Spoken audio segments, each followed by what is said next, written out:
Hello दोस्तों, मैं Anil Kumar study with Anil Kumar में आप सभी का स्वागत करता हूं। आइए आज हम सभी मिलकर एक प्रश्न डिस्कस करने वाले हैं।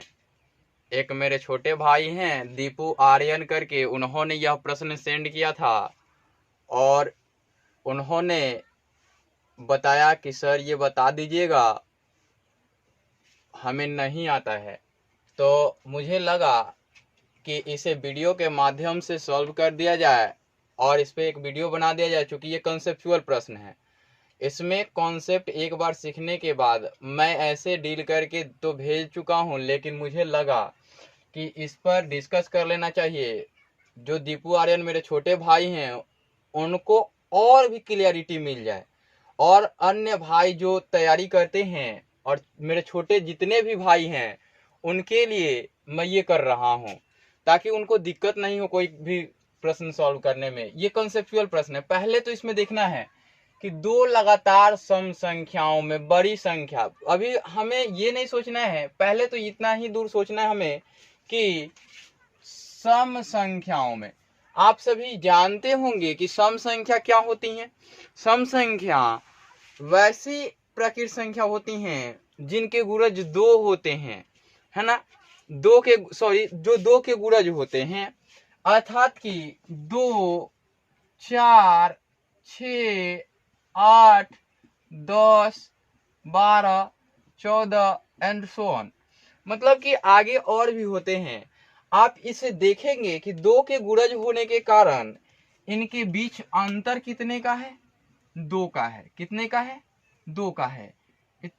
कितने का है? 2 का है। यानी कि आप समझ चुके होंगे कि दो लगातार सम संख्याओं के बीच का डिफरेंस कितना है? 2 का है। दो लगातार विषम संख्याओं के बीच का भी डिफरेंस कितने का होगा? 2 का ही होगा। आप सभी यह जानने का प्रयास करें कि यह 2 का प्रश्न है, 2 का डिफरेंस है, तो यह प्रश्न बनेगा कैसे? पहले तो समझते हैं। इसमें दिया हुआ है बड़ी संख्या का 5/4, छोटी संख्या का 3/10 से 31 अधिक है। अब ध्यान रखिएगा एक चीज, तो यह चीज ध्यान रखिएगा कि जिसमें से लगा होता है ना, का और से का अंतर होता है। कभी कभी ऐसे प्रश्न में प्राय छोटी संख्या मानते हैं। ऐसे प्रश्न में ये नोट पॉइंट है, ऐसे प्रश्न में प्राय छोटी संख्या मानते हैं।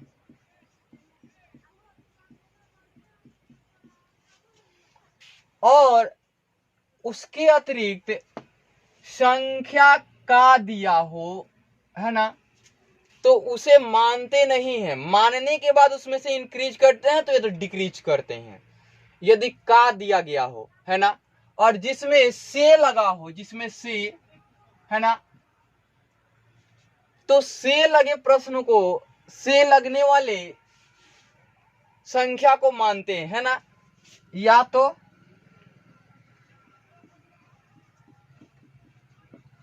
से लगे हुए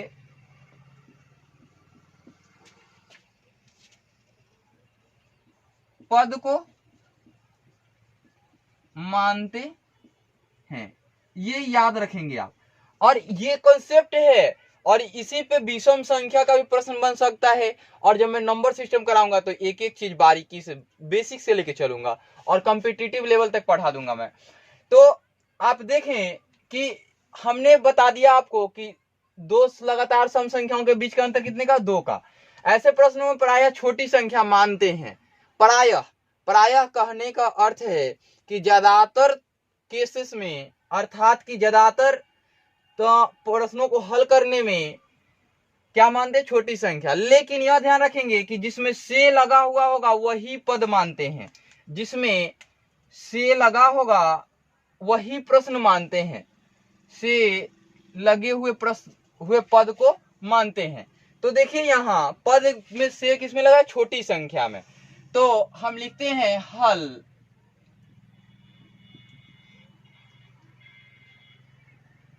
माना कि दो लगातार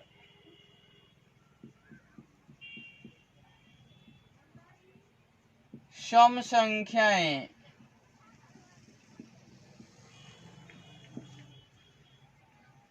में छोटी सम संख्या बराबर x,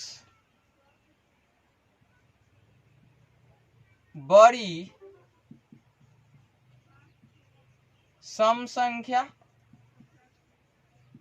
अब देखिए छोटी सम संख्या, छोटी सम संख्या 2 अगर माने तो बड़ी सम संख्या क्या होगी, 4 होगी।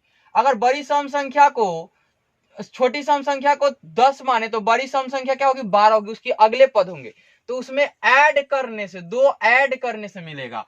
तो इसमें भी क्या करेंगे, x + 2 कर देंगे, है ना। अब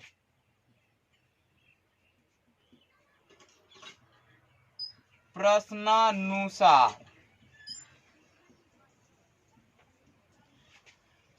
प्रश्न में क्या कहता है कि दो लगातार सम संख्या में बड़ी संख्या का, बड़ी संख्या क्या है, x + 2 का 5/4 इक्वल टू छोटी संख्या x का 3/10 + 31। चूंकि 31 अधिक है, कौन अधिक है, बड़ी संख्या अधिक है। तो छोटी संख्या में 31 जोड़ दें तो, या बड़ी संख्या में से 31 घटा ले तो, दोनों से कोई फर्क नहीं पड़ने वाला है। मुझे ज्यादातर इधर ही बेहतर लगा, इसीलिए मैंने ऐड कर दिया। या इसको देखिए, सबसे पहले इसमें कैलकुलेशन करेंगे तो 5x + 10/4 आ जाएगा। 5x और 5 दूना 10, बीच में प्लस का साइन है, 4 में हो जाएगा। अब चलिए या कर देते हैं, यहां 3x और इसको कर लिया मैंने, तो यहां करेंगे तो +310 करके अपॉन में 10 लिखेंगे, क्योंकि इसका एलसीएम लेंगे, इसके अपॉन में 1 है। अब ध्यान से देखिए कि यहां से 2 2 जा 4, 2 5 जा 10। अब बाय क्रॉस मल्टीप्लीकेशन करेंगे तो 5 × 5x + 10 equal two into 3x + 310। अब देखिए कि यहां से मल्टीप्लाई करेंगे तो 25x + 50 इक्वल टू 6x + 610। अब ध्यान से देखिए, इधर पॉजिटिव है, ये इधर जाएगा तो निगेटिव है, और ये पॉजिटिव। यहां देखिए 2 1 जा 2 होना चाहिए, 2 1 जा 2 होना चाहिए था, तो यहां 2 का मल्टीप्लाई करके मैंने 1 लिख दिया था। अब देखिए ये इधर आएगा तो निगेटिव हो जाएगा, ये इधर जाएगा तो निगेटिव हो जाएगा, तो 25x - 6x इक्वल टू 620, और सब्ट्रैक्ट करेंगे तो 25 से 6 जाएगा तो 19x हो जाएगा, और इधर 620 और -50 करके ना, तो यहाँ 0 से 0, 12 से 5 गया 7, और एक कैरी लेने के बाद ये 12 हुआ था ना। अब देखिए कि इसको करने जाएं तो या करके लिखें तो x इक्वल टू 570/19। अब काटेंगे तो 19 3 57 और 1 0 तो 0, तो इसलिए x बराबर क्या मिला, 30। अब मैं चाहता हूं कि इसे मिटा दूं तब आपको बताऊं, तो अतः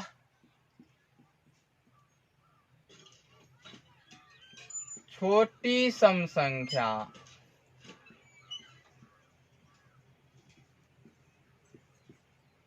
बराबर x इक्वल टू 30। बड़ी सम संख्या बराबर x plus 2, 30 plus 2 equal to 32। That's your answer. आपने देखा कि किस प्रकार से ये सॉल्व हुए, आसानी से आप सॉल्व कर सकते हैं, कोई दिक्कत नहीं होगी। इसी पे विषम संख्या के प्रश्न इसी प्रकार से बन सकते हैं। तो उसमें जैसा दिया होगा से वाले पद को x मानते हैं, अगर बड़ी संख्या के प्रति से लगाया हो तो छोटी संख्या से 2 घटा लेंगे, और मैं बताऊंगा बहुत सारे कॉन्सेप्ट बनेंगे। अगर इसमें भी बड़ी संख्या में से लगा रहता तो 2 घटाते, क्या करते, 2 घटाते, और इसमें बड़ी संख्या में का लगा हुआ है और छोटी संख्या में से लगा हुआ है, तो से और का सिलेक्शन करना होगा पहले आपको। किसका, का और से का सिलेक्शन करना होगा।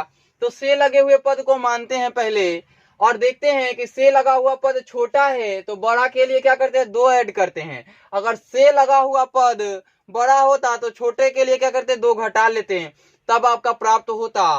इस वीडियो में इतना ही, फिर मिलते हैं अगले वीडियो में। आप सभी, उम्मीद करता हूं कि इसे बहुत ज्यादा शेयर करेंगे और लाइक करेंगे।